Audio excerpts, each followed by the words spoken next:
আসসালামু আলাইকুম প্রিয় দর্শক। আজ আমরা জানব ইসলামের ইতিহাসের সেই মহান যুদ্ধের কথা, যে যুদ্ধ সত্য ও মিথ্যার মাঝে স্পষ্ট পার্থক্য তৈরি করেছিল। যে যুদ্ধে মাত্র ৩১৩ জন ঈমানদার মুসলমান পরাজিত করেছিল ১,০০০ শক্তিশালী কুরাইশ বাহিনীকে।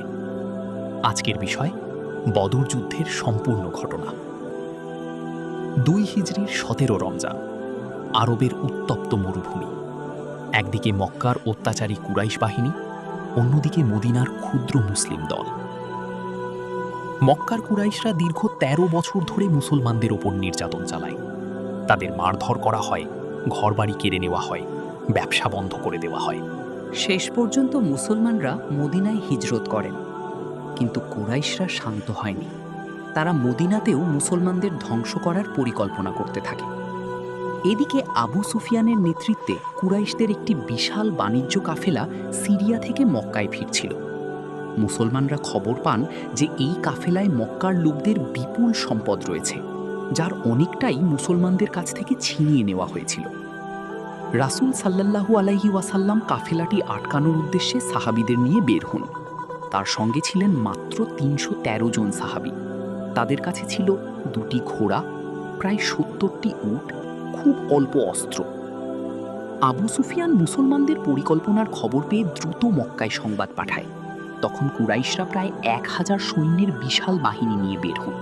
তাদের সঙ্গে ছিল ১০০টি ঘোড়া, ৬০০ বর্ম, প্রচুর অস্ত্র ও খাদ্য। এই বাহিনীর নেতৃত্বে ছিল আবু জাহাল, উতবা ইবনে রাবিয়া, সাইবা ইবনে রাবিয়া, উমাইয়া ইবনে খালাফ। আবু সুফিয়ান পরে কাফেলাকে নিরাপদে সরিয়ে নিতে সক্ষম হয়। তখন অনেক কুরাইশ নেতা ফিরে যেতে চাইলেও আবু জাহাল অহংকার করে বলল, আমরা বদরে গিয়ে আনন্দ করব, খাওয়া দাওয়া করব এবং আরবদের দেখিয়ে দেব আমাদের শক্তি। যুদ্ধ অনিবার্য হয়ে পড়লে রাসূল সাল্লাল্লাহু আলাইহি ওয়াসাল্লাম সাহাবীদের সঙ্গে পরামর্শ করেন। মুহাজির ও আনসার সবাই যুদ্ধের পক্ষে মত দেন।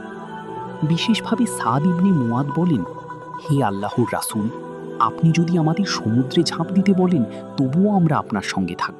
এতে রাসূল সাল্লাল্লাহু আলাইহি ওয়াসাল্লাম খুব আনন্দিত হন। বদর ছিল মদিনা ও মক্কার মাঝামাঝি একটি স্থান, যেখানে অনেক কূপ ছিল। মুসলমানরা আগে পৌঁছে গুরুত্বপূর্ণ পানির কূপগুলোর দখল নেন। হুবাব ইবনু আল মুনজির পরামর্শ দেন যেন শত্রুর কাছের কূপগুলো বন্ধ করে দেওয়া হয়। রাসূল সাল্লাল্লাহু আলাইহি ওয়াসাল্লাম সেই পরামর্শ গ্রহণ করেন। এটি ছিল গুরুত্বপূর্ণ সামরিক কৌশল। যুদ্ধের আগের রাতে আল্লাহ মুসলমানদের উপর শান্তি নাজিল করেন। অনেক সাহাবী গভীর ঘুমে শান্তি অনুভব করেন। বৃষ্টি হয়, ফলে বালু শক্ত হয়ে যায় এবং মুসলমানদের চলাফেরা সহজ হয়।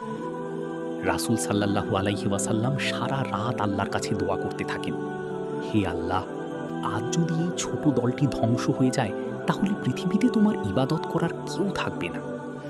আরবদের রীতি অনুযায়ী প্রথমে একক লড়াই শুরু হয়। কুরাইশদের পক্ষ থেকে বের হয় উতবা, সাইবা। ওয়ালিদ মুসলমানদের পক্ষ থেকে বের হন। হামজা ইবনে আব্দুল মুত্তালিব, আলী ইবনে আবি তালিব, উবাইদা ইবনেল হারিস। এই দ্বন্দ্বযুদ্ধে মুসলমানরা বিজয়ী হন। এরপর পূর্ণাঙ্গ যুদ্ধ শুরু হয়। মুসলমানরা শৃঙ্খলাবদ্ধভাবে যুদ্ধ করে। রাসূল সাল্লাল্লাহু আলাইহি ওয়াসাল্লাম সাহাবীদের সাহস দেন এবং বলেন, জান্নাতের দিকে এগিয়ে যাও, যার বিস্তৃতি আকাশ ও জমিনের সমান। মুসলমানদের ঈমান ও সাহস ছিল অসাধারণ। আল্লাহ ফেরেশতাদের মাধ্যমে সাহায্য পাঠান বলে কুরআনে উল্লেখ রয়েছে। যুদ্ধের এক পর্যায়ে আবু জাহিল নিহত হয়। এটি কুরাইশদের মনোবল ভেঙে দেয়। যুদ্ধ শেষে ৭০ জন কুরাইশ নিহত হয়, ৭০ জন বন্দী হয়। মুসলমানদের মধ্যে ১৪ জন শহীদ হন।